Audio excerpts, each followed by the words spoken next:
আসসালামু আলাইকুম ওয়া রাহমাতুল্লাহি ওয়া বারাকাতুহু। আলহামদুলিল্লাহ। আলহামদুলিল্লাহি রাব্বিল আলামিন। والصلاة والسلام على أشرف الأنبياء والمرسلين وعلى آله وصحبه أجمعين أما بعد।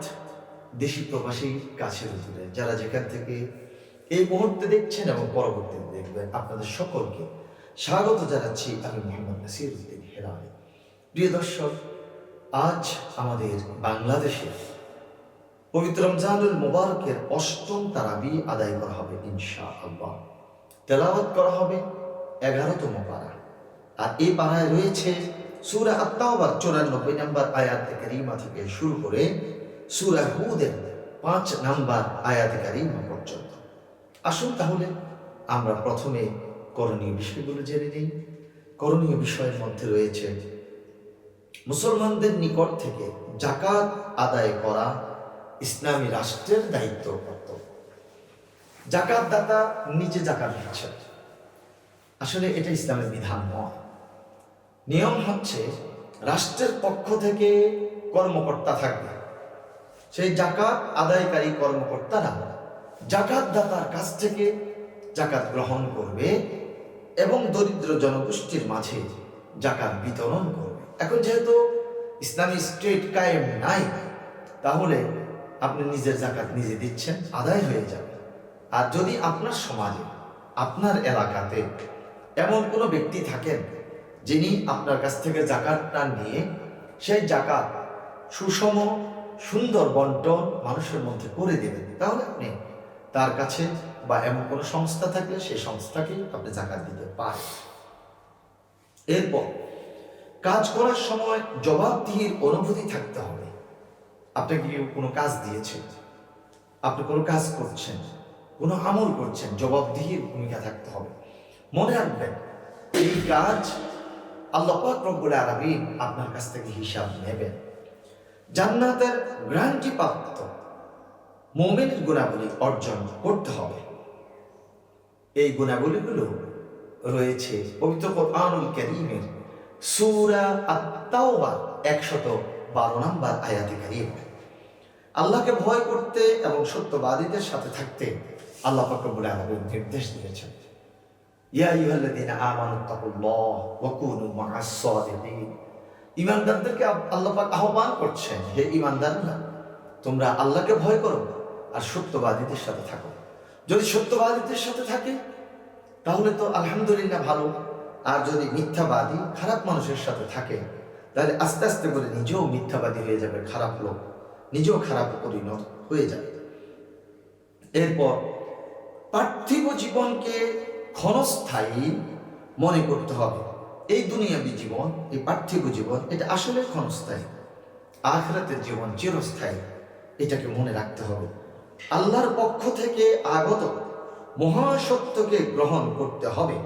এর ফলে মানুষের নিজের কল্যাণ সাধিত হবে। আল্লাহর পক্ষ থেকে মহাসত্য, সেটা কি? দ্বীন ইসলাম। সুবহানাল্লাহ।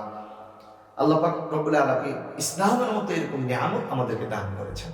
অতএব আমরা এই দ্বীন ইসলামকে পরিপূর্ণরূপে গ্রহণ করতে হবে, ওহীর অনুসরণ করতে হবে এবং ধৈর্য ধারণ করতে হবে। এটা নবীর আদর্শ। আপনি যদি ওহীর অনুসরণ করতে যান, আপনার উপর আঘাত আসতে পারে, হামলা আসবে, মামলা আসবে, জীবন চলে যেতে পারে। সেই ক্ষেত্রে আপনি ধৈর্য ধারণ করে টিকে থাকতে হবে।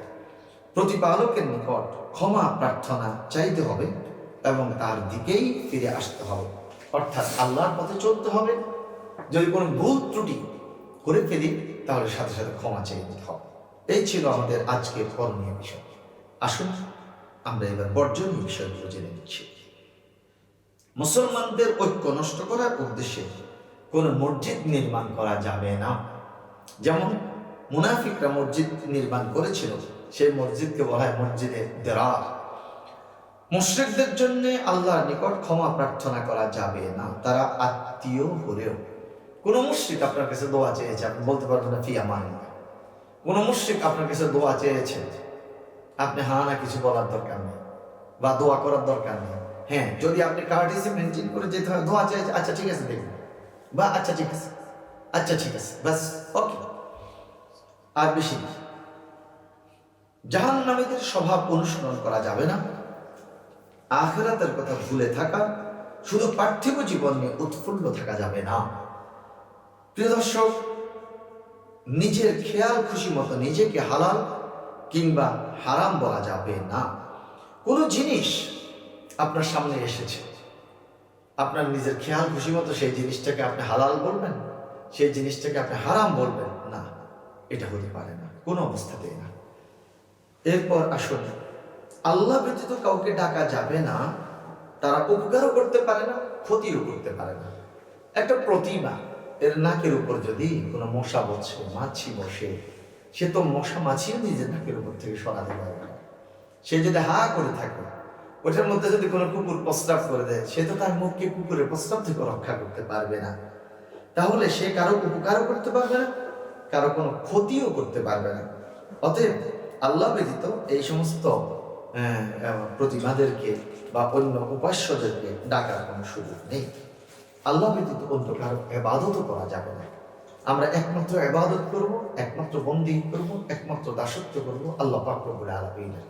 যদি আল্লাহ ছাড়া অন্য কারো দাসত্ব করতে যাই, তাহলে সেটা হবে শিরক। ইন্না শিরকা লাযুলমুন আযীম। শিরক বড় ধরনের জুলুম, বড় ধরনের অন্যায়, বড় ধরনের গুনাহ। অতএব আমরা শিরক থেকে বেঁচে থাকবো। প্রিয় দর্শক, আমরা জানতে পেরেছি করণীয় বিষয়, জানলাম আমরা বর্জনীয় বিষয়। আসুন তাহলে আমরা এই বিষয়গুলোকে সামনে রেখে আমরা করণীয় বিষয় গ্রহণ করব, বর্জনীয় বিষয় বর্জন করে চলব ইনশাআল্লাহ। মহান রব্বুল আলামিন আমাদেরকে কোরআনুল কারীমের আলোকে চলা, আমল করার তৌফিক দান করুন। আমিন। আসসালামু আলাইকুম ওয়া রাহমাতুল্লাহি ওয়া বারাকাতুহু।